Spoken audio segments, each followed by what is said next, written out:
Okay, now it's in progress.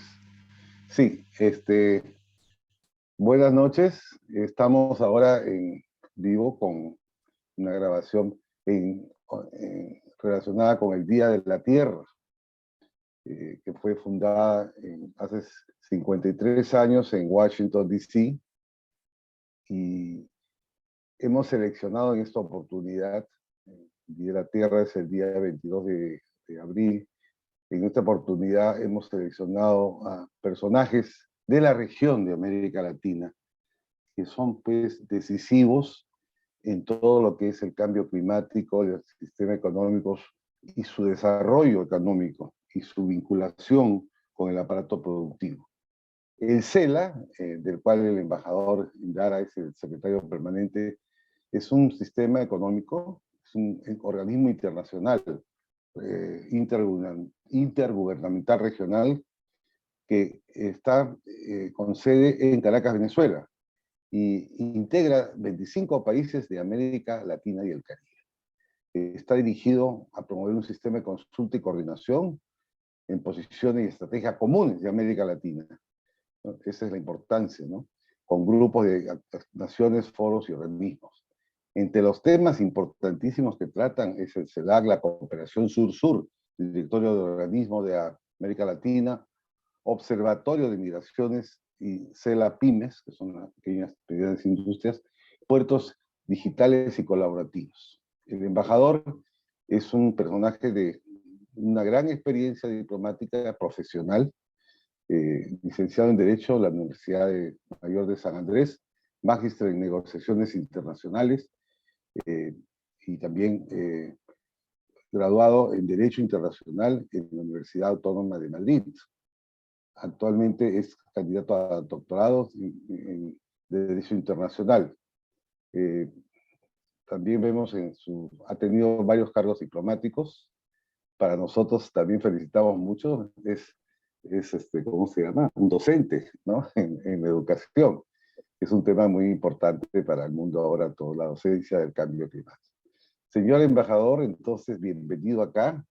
Tiene usted la palabra. La idea es, primero queríamos saber qué es lo que su importante organismo realiza por América Latina, tanto en el sistema económico como en el cambio climático y el medio ambiente.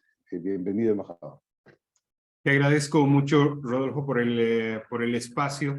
El CELA, como bien lo indicabas, es un organismo intergubernamental que ya tiene 47 años de vida. En todo este tiempo lo que ha pugnado es en buscar mecanismos que nos guíen hacia una orientación de enfoque regional, cosa que en estos días termina siendo una necesidad y ya no una opción para nuestros países en la región, más aún cuando tenemos muchas tareas pendientes como tal. Lamentablemente la región no ha podido consolidar hasta el momento una voz única que pueda en cierta forma representar sus necesidades en el ámbito económico, en el ámbito político. Y ahora mismo que se recuerda el Día de la Tierra en el ámbito medioambiental o de cambio climático propiamente, todos sabemos que lamentablemente en la región se requiere mucho más de estos esfuerzos para poder construir de manera conjunta una posición común. Y ese precisamente es parte del encargo que recibe el CELA desde su fundación y el que tratamos desde que me toca asumir la dirección de este importante organismo, tratar de enfocarlo hacia las necesidades propias de los estados.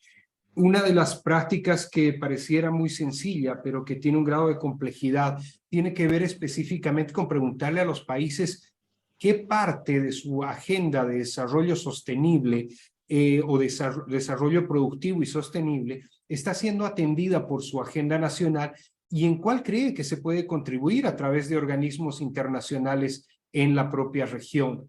Raíz de ello fue el plan de trabajo que se aprueba en el CELA con un periodo quinquenal y que nos permite tener 3 áreas grandes sobre las que trabajamos actualmente. El área de recuperación económica, sabemos todos que venimos de una pospandemia, en una etapa de conflictos bélicos al otro lado del mundo, pero que cuyos efectos propiamente, tanto en sostenibilidad alimentaria como en intercambio energético, afectan de una manera directa sobre nuestras economías. Entonces, la recuperación económica es una de las prioridades en las cuales los países han querido confiar en el CELA para impulsar determinadas tareas. Tareas que tienen que ver desde el apoyo a las pymes, que sabemos que son los grandes emprendedores, inclusive de iniciativas familiares, que han sido los que más han sufrido en este periodo. Si vamos viendo, es un cúmulo de crisis que nos han llevado a una situación en la cual lamentablemente las proyecciones de crecimiento nos llevan a unos rangos muy inferiores, incluso parecidos a los de la etapa del 2006 o 2007. Y esto hace que tengamos que generar un mayor apoyo tanto en capacitación como de carácter estructural mismo, para que estas pymes puedan irse recuperando. Son muy resilientes a los cambios, pero se nota ya la falta de políticas públicas que se dediquen de una forma constante y permanente a que éstas puedan aportar económicamente a los estados y sobre todo puedan aportar también en lo que significa el 97% aproximadamente de la mano de obra de lo que tenemos en la región. Entonces estamos hablando de unos indicadores sumamente importantes. Eso acompañado con la facilitación del comercio. Sabemos que el gran problema que tenemos, más allá específicamente de poder haber abierto nuestras fronteras intrarregión, es decir, tener bastantes acuerdos comerciales, según datos de la propia LADI, tenemos el 87% de apertura nominal entre nuestros países en la región. Eso quiere decir que ya tenemos suscritos acuerdos que liberan nuestro comercio, que facilitan o disminuyen en cierta forma el cobro de los gravámenes arancelarios, pero lamentablemente el aprovechamiento en cuanto a intercambio comercial apenas llega al 17%, es decir, hemos en cierta forma desarrollado un esquema de relacionamiento de comercio global enfocado hacia los grandes mercados, llámese Estados Unidos, Europa y los países asiáticos, y nos hemos olvidado que también hay comercio entre nosotros. Más de 640 millones de habitantes que pudieran intercambiar comercio en la región, lamentablemente no encuentran mecanismos de facilitación para poder llevar mercancías a su interior. Tenemos un gran trabajo ahí precisamente en infraestructura y es algo que se está tratando desde el CELA de poder motivar que estos grandes proyectos que eran interconectores bioceánicos, conectores binacionales, facilitación del comercio, puedan llevarse nuevamente a las mesas de discusión de los bloques subregionales o de la propia región como una bandera que permita trabajar en una región mucho más integrada. Un segundo pilar tiene que ver estrictamente con el área de digitalización e infraestructura energética. El gran rezago que nos ha dejado precisamente, o que nos ha mostrado precisamente la pandemia, es la poca conectividad que tenemos en la región. Si bien hay grandes desarrollos que se han dado en la región respecto a conseguir estas líneas transoceánicas de cable para poder tener un internet mucho más eficiente, mucho más seguro, lamentablemente la democratización del mismo hacia el interior de los países, es decir, fuera de los conos urbanos, sigue siendo lamentablemente una tarea pendiente. Y eso hace obviamente que se repercuta en el retraso de aquellos objetivos de desarrollo sostenible, de avanzar en educación, en salud, en formación, etcétera. Entonces, ahí hay una gran reflexión que el CELA está provocando, que tiene que ver primero con identificar estos grandes proyectos de interconexión digital que tenemos en la región y cómo estos van cumpliendo su rol de interconectar a las áreas rurales o inclusive a las áreas fronterizas, que son de gran importancia para poder facilitar el tránsito de las personas y de los bienes. En una tercera línea que tiene que ver más precisamente con la conmemoración del Día de la Tierra, de nuestra Madre Tierra, tiene que ver precisamente con el área de desarrollo social. Y aquí es donde hemos querido nosotros guiarnos por unas metas muy particulares que puedan en cierta forma fijar objetivos para cumplir los ODS de hambre cero, salud y bienestar, fin de la pobreza, acción por el clima, etcétera. Y tiene que ver con contribuir en la mejora de los indicadores de desarrollo social en la región de un modo sostenible y resiliente, mediante iniciativas de cooperación, capacitación, formación, etcétera. Y es así que una de las actividades que nos hemos planteado poder llevar adelante tiene que ver con discutir la vulnerabilidad de los sistemas alimentarios. Acabamos de concluir hace unos minutos atrás precisamente una reunión de coordinación con Mario Lubetkin, que es el director regional de la FAO, con el cual estamos tratando de cruzar líneas y aunar esfuerzos que nos permitan avanzar en estos propósitos. El CELA tiene una encomienda bastante interesante de parte de su membresía, es decir, de los países miembros, de trabajar en una suerte de medir la vulneración de los sistemas alimentarios. Pero ¿cómo se traduce esto? ¿Qué cosas hace vulnerable el poder tener seguridad alimentaria? Hay tres líneas generales que hemos identificado desde el CELA que queremos someterlo a un mecanismo de medición. Es más, un mecanismo de autoevaluación de cada país, que cada país sea consciente qué tan vulnerable es en su sistema alimentario. Y este medidor lo que hace es identificar tres áreas que, Rodolfo, te darás cuenta son las de, ¿qué te digo? Las tres columnas vertebrales que deberíamos cuidar cuando hablamos de seguridad alimentaria en la región. El primero tiene que ver con riesgos de desastres y esto tiene que ver con efectos naturales.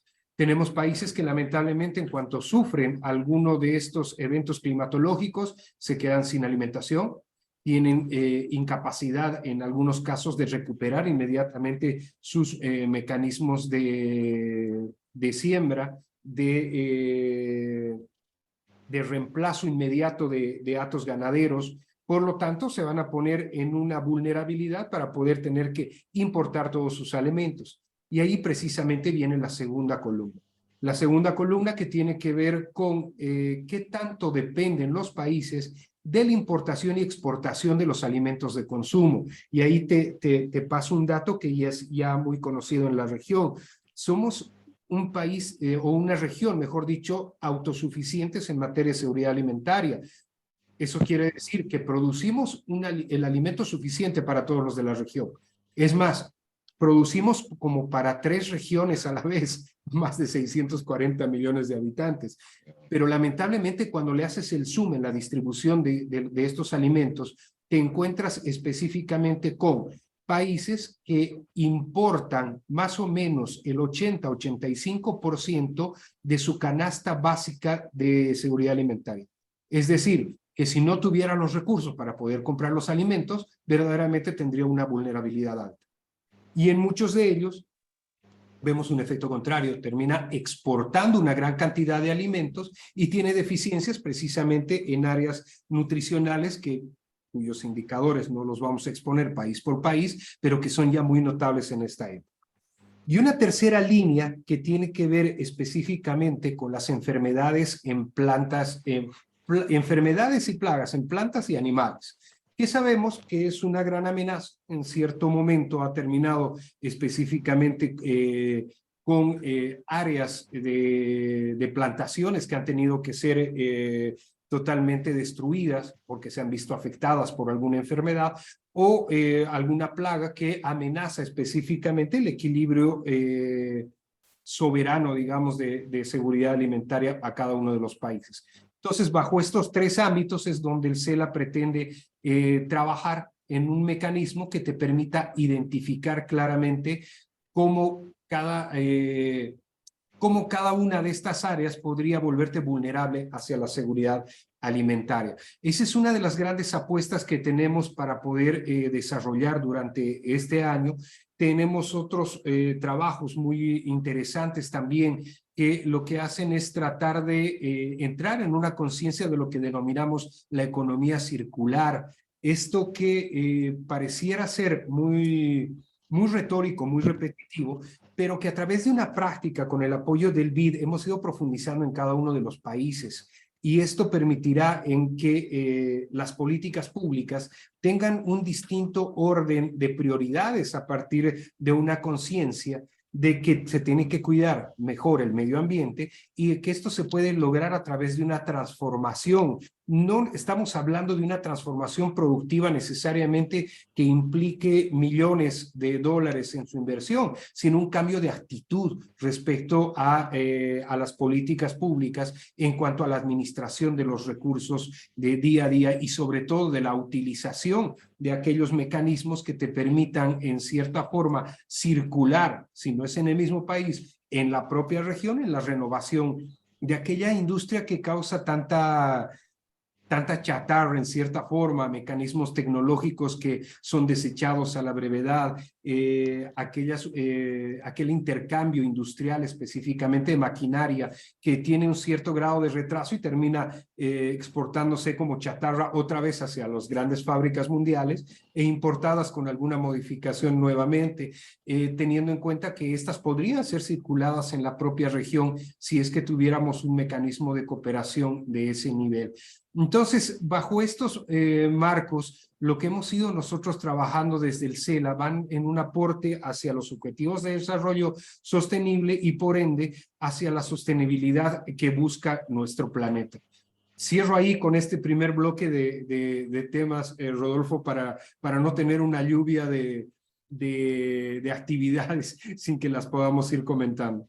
Sí, muy claro, embajador. Yo creo que su mensaje es bastante optimista como acciones, ¿no?, que se deben tomar actualmente contra el cambio climático y muy adecuado a los tres pilares que usted menciona de la realidad latinoamericana, ¿no? Los pilares que merecen pues atención en todo lo que son las pymes, en todo lo que son, digamos, también la alfabetización, las pymes y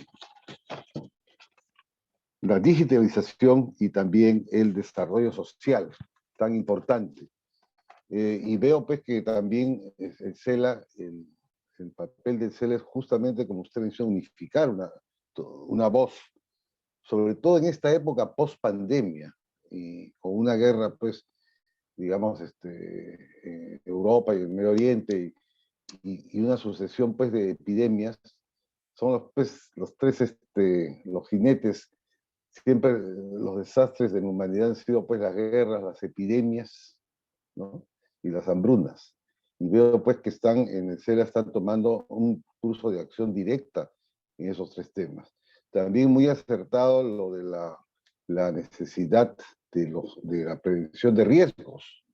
Vemos cómo, como consecuencia del cambio climático, han aumentado, digamos, los desastres naturales. Y los desastres naturales han estado siempre, sino que además en esta época han sido pues por las emisiones de carbono y también por, digamos, no había una responsabilidad en la ubicación de centros urbanos y mantenimiento. Es muy acertado y sobre todo la salud, señor embajador, justamente porque en el campo de la salud se dice pues que el cambio climático va a incidir mucho en 75% de las enfermedades. Eso va a requerir medicina, eso va a requerir infraestructura, y la prevención de riesgos está asociada con tener presupuestos. Entonces, cada 5 años suceden desastres y dicen, ¿por qué no se tomaron prevención de riesgos? Bueno, unas opciones podrían ser, embajadores, que todos los ministerios de economía ¿cómo se llama?, de la región tengan ya un presupuesto forzado, o sea, forzosamente, un presupuesto para gestión de riesgos. Y dentro de eso está el cambio climático, los desastres del cambio climático.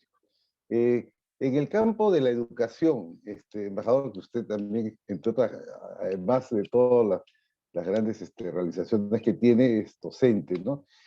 ¿Cuál es qué importancia le ve a la educación ambiental a todos los niveles? Por ejemplo, los niños que se gradúan ahora en las escuelas, en la escuela secundaria, todos, en 5 años tomarán las decisiones, ¿no? Entonces, es bueno que ellos, como otros profesionales, los que están por graduarse en la universidad y los que están en posgrado, en ese sentido, embajador, ¿cuál es su opinión con relación al enlace que existe necesario entre la educación, el cambio climático y también ambiental y la economía, en el desarrollo de trabajos, en el desarrollo digamos, de la salud, en la prevención de riesgos, para que se gaste menos, porque justamente preveniendo los riesgos es que va a haber un mayor presupuesto para otras necesidades. Nos gustaría tener su opinión en este sentido, señor embajador.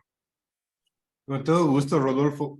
Bueno, yo soy docente de Derecho y como tal defensor del rubro, lo que proponía era que por lo menos en todas las materias de licenciatura o carreras de licenciatura se tome un par de materias en Derecho, porque todo está en base a normas. Pero creo que hay otra materia que también voy a empezar a proponerla incluirla y tiene que ver precisamente con la economía del comportamiento. Porque si nosotros no cambiamos nuestra actitud en relación a cómo debemos comportarnos en la sociedad, con todos los riesgos que tenemos actualmente, y si ese comportamiento no está enfocado precisamente a buscar un cambio fundamental en lo que hace la humanidad con la Tierra, verdaderamente nuestro aporte está siendo nulo. Porque si bien podemos generar conocimiento, generar recursos, si no sabemos, si no aprendemos a comportarnos de una forma positiva con el medio ambiente, pues la única casa que tenemos va a desaparecer. Y creo que ahí va un poco la reflexión también cuando se formulan los objetivos de desarrollo sostenible, cuando nos dicen que precisamente hay que trabajar hacia la reducción de las desigualdades para generar un trabajo decente y tener crecimiento económico. Sabemos que la educación es uno de los puntos fundamentales y una de las grandes brechas pendientes que tenemos en la región. Y lamentablemente, lo que ha hecho la pandemia a través de digitalizar la educación o virtualizar la educación ha hecho que esta brecha se haga mucho más grande. Y eso lo vamos a empezar a sentir tomando tus mismos cálculos precisamente cuando esas personas que tenían que, o esos estudiantes que tenían que recibir esa formación que ayude a su criterio y le toque ser los nuevos electores o los nuevos profesionales, van a entrar con cierto nivel de deficiencia. Entonces tenemos que pelear un poco contra el tiempo y apostar mucho más hacia la educación, pero ya no una educación tradicional, ya tiene que ser una educación que esté basada en el cambio de comportamiento y actitudinal precisamente de nuestra nueva sociedad. Y esa nueva sociedad con mucho más conciencia. La vamos viviendo de una forma bastante intensa, interesante, cuando vemos que existe mucha más gente consciente de que necesitamos cambiar este mundo consumista por uno que básicamente entienda el daño que le ocasiona a la naturaleza. Pero, sinceramente, creo como docente, además, que hay que influir mucho más en que esa teorización se vuelva en un modus vivendi de nuestra nueva sociedad. He visto que muchos organismos internacionales siguen apostando a la formación, siguen apostando a poder construir mayores capacidades en nuestros jóvenes, en nuestros nuevos profesionales. Pero creo que hablar un poco con economía del comportamiento va a ayudar a que podamos nosotros cambiar esa actitud en relación hacia nuestra nueva sociedad. Embajador, exactamente el tema del comportamiento, en inglés el behavior, ¿no? De las personas, que muchas veces los escritores a veces incluyen y a veces no, es importantísimo por el cambio de hábitos, por la necesidad que tiene que haber, no solamente en la escuela, en la vida diaria de todos, un cambio de hábitos conducentes a un mejor clima, pero un mejor clima con el objetivo de la calidad de vida. Entonces, en ese sentido, me parece muy acertado dirigir pues, esfuerzos hacia la justicia ambiental en el derecho y también a los comportamientos humanos para que las generaciones futuras aprendan a cambiar sus hábitos. Muchas veces salir de las... Es un confort a veces salir de las zonas de confort, ¿no? Para justamente apoyar a los que no lo tienen, ¿no? En ese sentido, felicito la labor que tiene el CELA en ese sentido y puede contar con nuestra institución y todas otras instituciones también como nosotros para apoyar al CELA en este esfuerzo que hay con los países, ¿no? Somos sin fines de lucro, damos nuestro apoyo desde hace 53 años al respecto. Embajador, en este Día de la Tierra, ¿qué mensaje usted daría al mundo, a todos los países que están en el CELA y al mundo en general? ¿Qué mensaje daría usted de esperanza, menos, y de reflexión de dirigir los esfuerzos regionales. Bueno, creo que estamos ante una situación cada vez más compleja. Los problemas que surgen a nivel mundial y regional hacen que nos distraigamos mucho más de aquellos objetivos que veníamos discutiendo con mucho ahínco antes de la propia pandemia, ¿no? Se hablaba mucho de compromisos de los propios estados, de los propios gobernantes en su momento de bajar las emisiones de efecto invernadero. Se entendía que por fin habíamos encontrado un camino de diálogo a nivel global para avanzar. Pero todos los eventos posteriores, incluido la pandemia, el ámbito de la guerra, etcétera, hace que las prioridades vuelvan a ser otras. Y nos olvidamos que el gran problema, el problema global del cambio climático, no está siendo solventado. Al contrario, todos esos pequeños compromisos que se habían logrado alcanzar en la multilateralidad retroceden, casi desaparecen. Pasamos nuevamente inclusive al consumo del carbón. Creemos nosotros que hay discusiones que hay que priorizarlas y eso va a tener que partir desde la propia conciencia que nosotros podamos generar en las nuevas generaciones. Y es por eso que el ámbito de educación y de formación es algo que no hay que abandonarlo, hay que redireccionarlo y el mensaje sería un poco en ese sentido, caminar hacia la educación, a poder formar un nuevo comportamiento de conciencia hacia el medio ambiente. Muy agradecido, señor embajador. En ese sentido, puede usted contar con nuestra organización y apoyo a todos los miembros digamos, del CELA. ¿Algún otro tema que desee usted tratar de la actualidad? Bienvenido. Mira, creo que hemos tomado gran parte de lo que es la agenda del CELA. Estamos haciendo un esfuerzo bastante importante en poder juntar a todos los mecanismos de integración y organismos regionales para poder alinear determinadas agendas, evitar traslapes, evitar la duplicidad de funciones, porque creemos que es un momento en que los organismos le den ya las respuestas que necesita la sociedad, que podamos ser útiles precisamente bajo la proyección en base a la cual han sido creados todos estos organismos. Por lo cual el trabajo mancomunado de todos ellos con unos fines comunes va a poder ayudar a que podamos superar aquellas grandes falencias que tenemos en la región. Creo que tenemos una ardua tarea en buscar primero mayor integración regional, en poder superar aquellos grandes problemas que tienen que ver con pobreza, con educación, con nutrición, etcétera, que la única forma en la que pueda ser posible en ser solventada va a ser a través de la integración. Más integración va a ser la respuesta que podamos avanzar de manera positiva en estas tareas pendientes. Muy agradecido, señor embajador, por su tiempo y por su mensaje muy útil. Le deseamos muchos éxitos en su gestión a usted y a todos los delegados de los países miembros del CELA y pueden contar con nosotros como otras organizaciones que estamos sin fines de lucro abocados justamente al tema del medio ambiente, pero sobre todo a las acciones en concreto que se deben lograr. Entonces, en ese sentido, muy agradecido y muchos más éxitos, señor embajador. Muchísimas gracias, apreciado Rodolfo, a ti, a tu equipo, el equipo del CELA, que ha permitido que compartamos este momento para poder mostrar un poco más lo que hace el CELA y tratar de generar una mayor sinergia en la región para trabajar con un sentido común y de manera integrada. Muy agradecido y muy buenas tardes y buenas noches. Que tengas buenas tardes, querido Rodolfo. Chao, gracias. Bueno.